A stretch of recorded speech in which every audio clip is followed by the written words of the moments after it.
पिछले वीडियो में हम फोटो इलेक्ट्रिक को स्टडी किए। फोटो इलेक्ट्रिक इफेक्ट कैसे होता है। इस वीडियो में हम उससे रिलेटेड कुछ आगे का स्टडी करेंगे और कैसे अल्बर्ट आइंस्टाइन का फोटो इलेक्ट्रिक इक्वेशन आया वो भी स्टडी करेंगे। अगर आप इस चैनल को सब्सक्राइब नहीं किए देन अर्जेंटली इसे सब्सक्राइब कर दीजिए। देखिए, ये हमारा फोटो इलेक्ट्रिक इफेक्ट था। अगर आप स्टडी नहीं किए तो इससे पिछला वाला वीडियो जरूर जाकर देख लीजिए, उसके बाद ही ये देखिए। इसमें लाइट जब इसमें गिरता था और वो इलेक्ट्रॉन कुछ एनर्जी लेकर यहाँ से रिलीज हो जाता था और इधर आता था। ये था हमारा पूरा कंडीशन।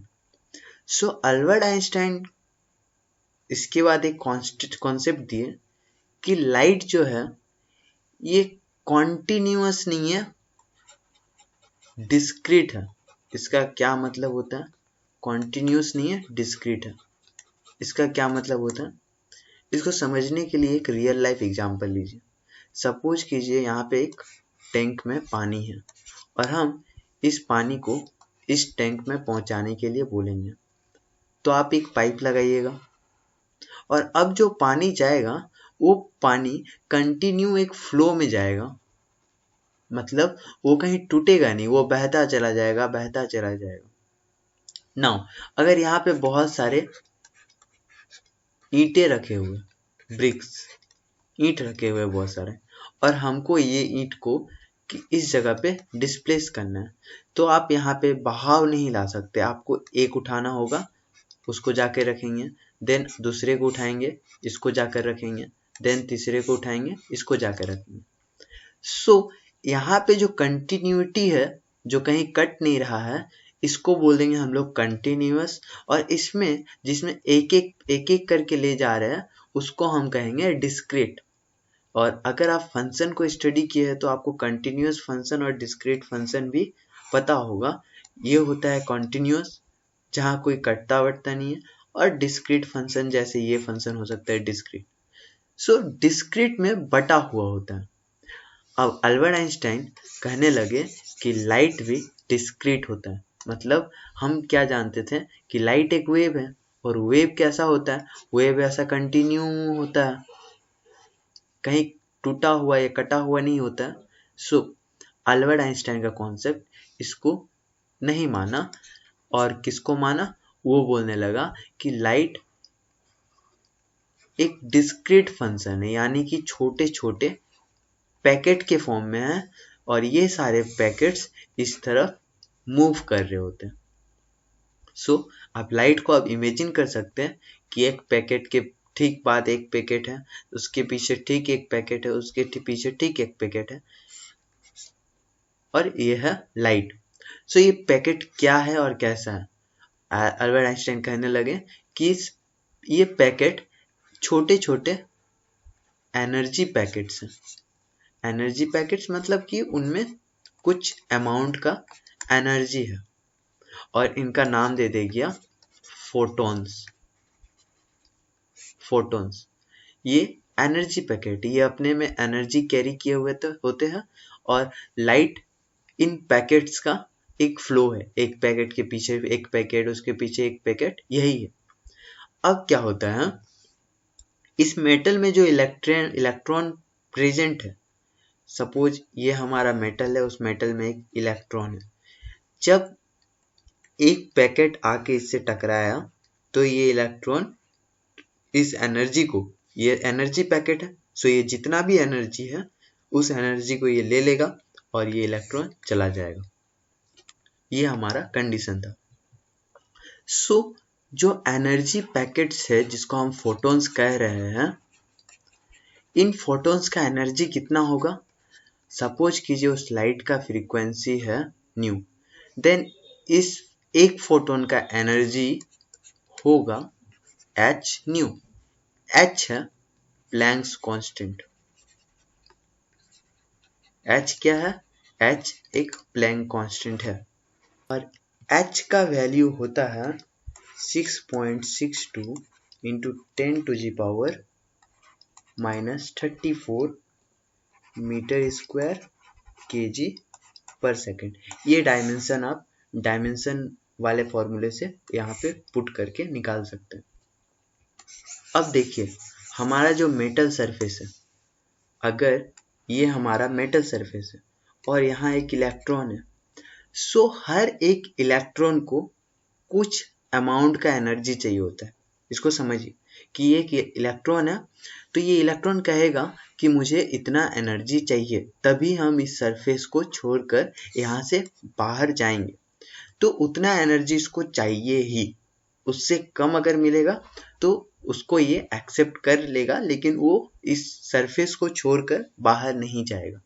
सो जो मिनिमम एनर्जी होता है उसको हम कहते हैं वर्क फंक्शन, और इसको इस तरह से हम लोग डिनोट करते हैं, वर्क फंक्शन। अब मान लीजिए कि इस इलेक्ट्रॉन को वर्क फंक्शन से ज़्यादा एनर्जी दे दिया गया, मतलब वर्क फंक्शन है इतना, सो इससे कुछ ज़्यादा एनर्जी दे दिया गया, तो इलेक्ट्रॉन का वो एनर्जी जो बचा हुआ एनर्जी है वो इसका काइनेटिक एनर्जी बन जाएगा। जब ये इधर से मूव करेगा तो इसका जो काइनेटिक एनर्जी होगा वो काइनेटिक एनर्जी वो एक्स्ट्रा एनर्जी बन जाएगा। तो अल्बर्ट आइंस्टाइन का यहाँ से आता है इक्वेशन, फोटो इलेक्ट्रिक इक्वेशन, जहाँ वो बोला कि ये इलेक्ट्रॉन जब मूव करेगा तो इसका काइनेटिक एनर्जी कितना होने वाला है, जितना एनर्जी ये टोटल एब्जॉर्ब किया, यानी कि H new minus work function. Work function इसलिए माइनस कर रहे हैं क्योंकि वर्क फंक्शन उस इलेक्ट्रॉन को इतना एनर्जी जो है इलेक्ट्रॉन को लगा वो सरफेस छोड़ने में, ये एनर्जी वो असली में यूज करता है उस सरफेस में जितना रिपल्सन अट्रैक्शन है उस सबको ओवरकम करने में। अब कुछ पॉइंट्स को आपको नोट डाउन करना है और समझना है, जैसे कि ये वर्क फंक्शन है, तो वर्क फंक्शन को क्रॉस करने के लिए एक मिनिमम फ्रीक्वेंसी का लाइट होना चाहिए, क्योंकि लाइट का एनर्जी किस पे डिपेंड कर रहा है, एच और न्यू पे। तो एच तो कांस्टेंट है, तो चेंज हो सकता है तो सिर्फ न्यू। इसका मतलब कि एक मिनिमम फ्रीक्वेंसी होगा जिससे नीचे वो एनर्जी एक्सेप्ट करके वो वर्क फंक्शन से ज़्यादा नहीं हो पाएगा, यानी कि वो इलेक्ट्रॉन इस सरफेस को नहीं छोड़ पाएगा। तो ये जो मिनिमम फ्रीक्वेंसी जो ज़रूरत है उस सरफेस से बाहर आने के लिए, उस मिनिमम फ्रीक्वेंसी को हम कहते हैं थ्रेशोल्ड फ्रीक्वेंसी।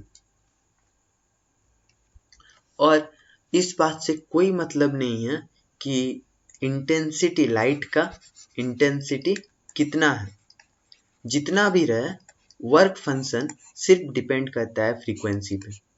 तो इंटेंसिटी से क्या होता है आप समझिए, इंटेंसिटी अगर ज़्यादा है इसका मतलब जो इलेक्ट्रॉन यहाँ से भागेगा, इस सरफेस से भागेगा, उसका फ्लो, इलेक्ट्रॉन का जो फ्लो होने वाला है इस तरफ, वो स्पीड हो जाएगा, जिसको हम लोग कह सकते हैं photo electric current. Photo electric current ये हमारा स्पीड हो जाएगा। तो इंटेंसिटी रिलेटेड है फोटो इलेक्ट्रिक करंट से और एनर्जी रिलेटेड है उसके फ्रीक्वेंसी से। इस बात को याद रखना होगा। इसके साथ और कुछ पॉइंट्स आपको याद रखने होंगे। देखिए क्या क्या। फर्स्ट, जब भी रेडिएशन और मैटर का इंटरेक्शन होता है, जैसे हम लोग कह रहे थे स्मॉल पैकेट, एनर्जी पैकेट, जिसको हम फोटॉन्स कहते हैं, सो उसे हम फोटॉन्स कहेंगे। ये चीज़ हम स्टडी कर चुके हैं। हर फोटोन का जो एनर्जी होता है वो इतना ही होगा, जहाँ पे न्यू जो है ये फ्रीक्वेंसी है, और उसका मोमेंटम होगा, मोमेंटम को पी से भी रिप्रेजेंट करते हैं, मोमेंटम होगा इतना, एच न्यू बाई सी। सी क्या है, स्पीड ऑफ लाइट, और स्पीड ऑफ लाइट तो आप जानते ही कितना है, 3 × 10⁸ around. All photons of light of a particular frequency v और wavelength lambda has same energy। अब कोई भी फोटोन ले लेंगे जिसका फ्रीक्वेंसी सेम है और वेवलेंथ भी सेम है, तो इसका एनर्जी भी सेम होने वाला है।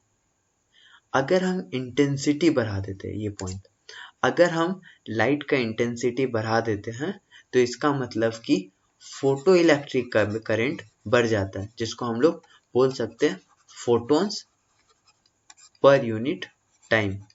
जो rate of flow of photons है ये बढ़ जाता है। और फोटॉन्स आर इलेक्ट्रिकली न्यूट्रल, नहीं मतलब फोटॉन्स ना नेगेटिव चार्ज होता है ना पॉजिटिव चार्ज होता है, क्योंकि ये ना इलेक्ट्रिक फील्ड और ना ही मैग्नेटिक फील्ड में कोई डिफ्लेक्शन शो नहीं करता है बिल्कुल भी। सो फोटॉन्स जो होते हैं ये एकदम न्यूट्रल होते हैं।